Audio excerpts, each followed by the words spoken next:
Alright, news coming in. 2 deaths and 8 injuries during a Jallikattu event held at the Raposal, Pudukottai district today. This is the information which is just coming in.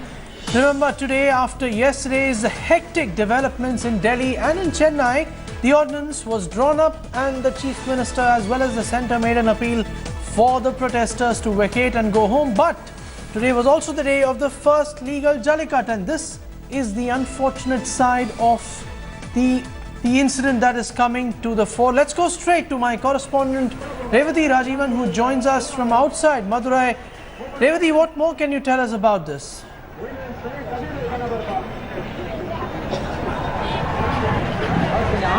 Well, Jugal, this place Pudukottai is about 110 kilometers away from Madurai, and remember that is not a place where Jallikattu was supposed to take place today. Jallikattu, according to the authorities, was supposed to officially be inaugurated in this village Alanganallur inside Madurai district. So there were a lot of arrangements that were planned. So perhaps Pudukottai, we do not know if the kind of arrangements that were planned for Alanganallur really took place in Pudukottai, because 17 medical teams for the Bulls, 20 medical teams for the Bull Wranglers, and several policemen and ambulances were supposed to be stationed. Barricades about 8 feet high barricade, double barricades that were supposed to be put up as well. That were the kind of arrangements that was planned for Alanganallur, and because protesters had occupied the ring, the Vadivasal, the ring where Jallikattu is supposed to take place, the government officials had decided to move Jallikattu to different other places to officially say that we have now legally conducted Jallikattu, and now this Jallikattu in Pudukottai was one such. So there is lack of clarity whether there were sufficient arrangements that were being made. We're just getting details about that, but so far what we know is 2 people have lost their lives during the Jallikattu event, and over 8 injured, all of them admitted to a nearby general hospital, Jugal. Revati, this incident, of course, will in a sense also shine the light on the fact that there are not enough safeguards which are being built into the system when such a sport is being, or such a culture or a tradition, as they say, is being allowed. How do you see the impact of this incident on the ground situation? What are the people in Madurai, whereas you were telling us the first event was to take place, the first legal event, reacting to this?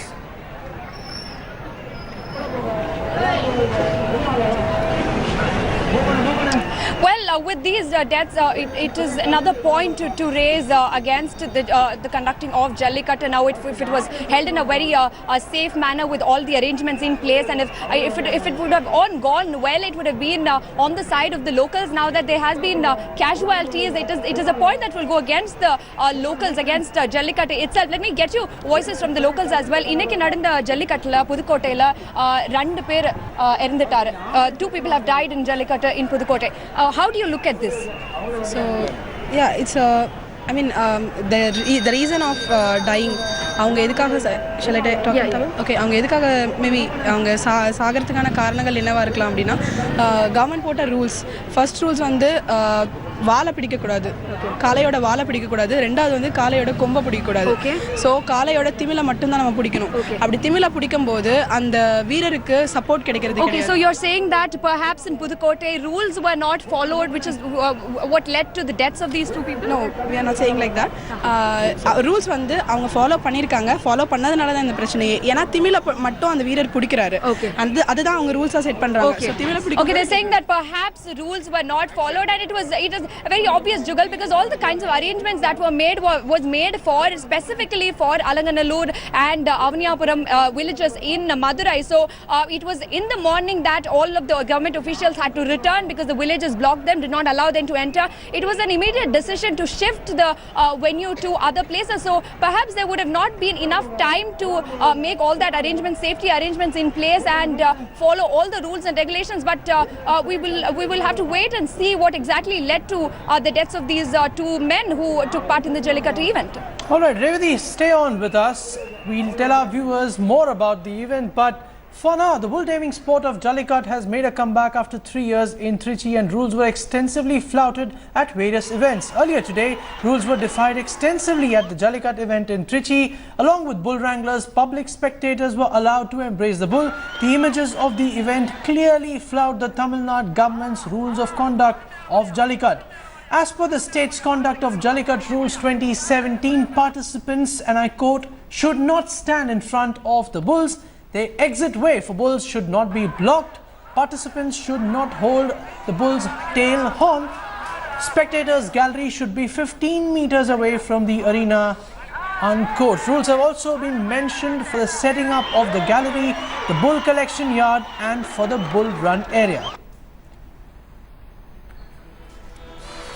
All right, I'm now joined by correspondents on the ground. Apart from Revati Rajivan, who joins us from outside Madurai, we're also joined by Akshita Nandagopal, who's also stationed in that vicinity. We're also joined by Pramod Madhav, who is reporting from Chennai. Coming to you first, Pramod, this incident that we are reporting about, 2 deaths and 8 injuries, this is obviously going to strengthen the argument and of course the hands of the critics of Jallikattu. How do you see the impact of this event on the administration's resolve? Because it clearly tells you that while you may have an ordinance which has been made so that the heat of the protests can be taken off, it clearly isn't going to be easy implementing that and ensuring that the safeguards aren't violated.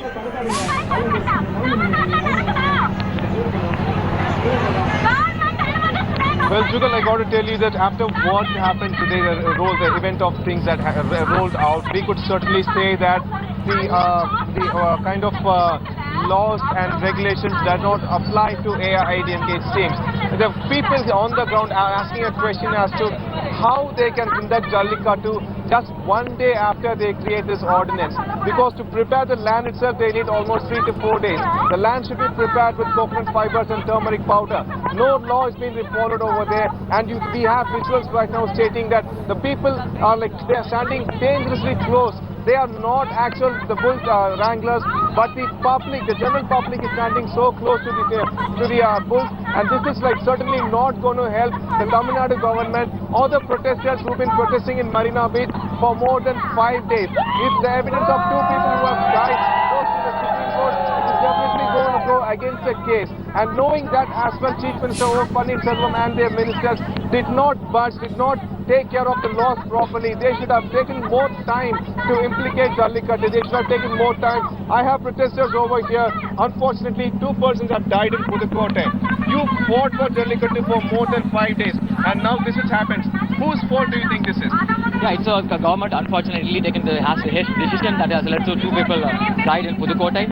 So we have been protesting here for 7 days continuously in a democratic manner. There have been not even a single molestation, nothing happened. So everything is in order manner, and we have been following in the law and order. Even the policemen have supported us superbly. Yesterday night I have been here for the whole night, but not even a single policeman you have seen here in the Marina Beach. Everybody was in the road, and that too only 10 policemen. So everyone was taken care by the youngsters, and they have the volunteers.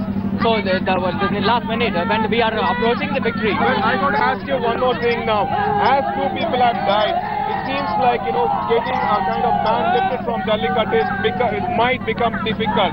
What will be your next step as a protester over here? Actually, first of all, we are all very sorry for the loss of the life of 2 people. I really feel that it is very irresponsible from the side of the government to conduct Jallikattu in such a short time. There has to be a procedure which was not followed, which has to be followed. They have to follow it we must plan it properly. There was no proper planning. Well, Jugal, this is a movement from here. What people think here is that the government tried to take hasty decisions, conducted Jallikattu in a hasty manner, and unfortunately 2 people have lost their life. Until AIADMK tried, they could have. People here think that now the protesters got the first victory to get an ordinance. They were fighting for an amendment for PCA Act, and even this could be done. Such a mistake would cause a huge backdrop for the protesters over here, Jugal. Shifting focus to Akshita, who's out there outside Madurai. Akshita, it's extremely interesting. The protesters at Marina Beach blamed the government for the haste that has been shown in the ordinance. We also saw when you were reporting earlier that the authorities and the government and the administration was actually pulling out from where you were reporting from because the people weren't allowing them inside. How do you see the situation evolving if the administration is not going to even be getting space to be at a place and function from? How can the people blame the administration for its absence? Jugal, I've been at the Marina Beach for the last many days. Today I've come to Madurai, and I think there's a stark difference in the situation in both cases. In Marina Beach, we saw volunteers coming together really with the administration, with the police, and ensuring that's a peaceful protest. I'm on the outskirts of Alanganallur, which is, of course, this epicenter of these protests that we've been witnessing on Jallikattu. And once again, I want to show you how this entire area has been completely barricaded by the people. This isn't by the police, Jugal. The police has maintained that anyone who wants to can enter this particular village, but it is the villagers who've decided to stage this kind of a protest, not allowing anyone really to enter this particular village. It's only protesters and locals who are being allowed inside. Women here who have been seated for hours together. I've been here since early in the morning, and they've been seated here all day, ensuring that certain people are not really allowed to pass through and enter the village. I told you earlier as well that we saw fire medical services as well as police pulling out of this particular area. They're now leaving the onus on the villagers, on the locals present there, to take their own decision to in fact decide whether they want to go ahead with their Jallikattu event or not. Back to you. All right, day one of Jallikattu turning fatal. Thank you, Akshita Nandgopal, Pramod Madhav and Revati Rajivan, all our reporters reporting there from different parts of the state of Tamil Nadu.